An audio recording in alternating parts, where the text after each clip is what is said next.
ఏంటి చదివారు అక్కడ? నేను గ్రాడ్యుయేషన్ చేశాను సార్ ఓహో! అక్కడ. ఓహో!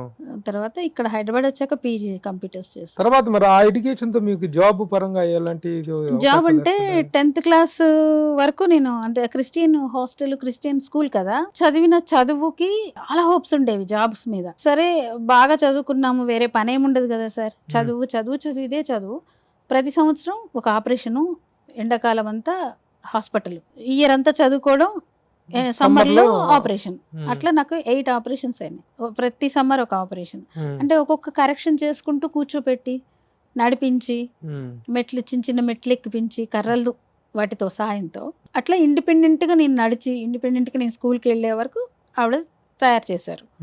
అంటే 0 నుంచి వాకింగ్ వరకు ఈ 8 వాకింగ్ అంటే ఏది కర్రల సాయంతో? క్రచెస్, క్యాలిపర్స్ మొత్తం. నాకు చాలా జబ్బొచ్చింది సార్.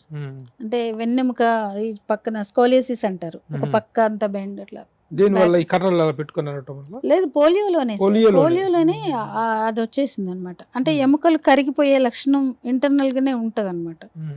దానివల్ల అట్లా లేతగా కొమ్మని వంచినట్టుగా వెన్నెముక కూడా అట్లా తిరిగిపోతుంది. అది ఇంకా కాంప్లికేట్ కాకుండా ఉండాలంటే మనం చిన్నప్పటి నుంచి చేసిన వ్యాయామము, ఫిజియోథెరపీ, ఆపరేషన్ ఈ కరెక్షన్స్ వల్ల నేను స్ట్రెయిట్‌గా కూర్చోగలుగుతున్నా.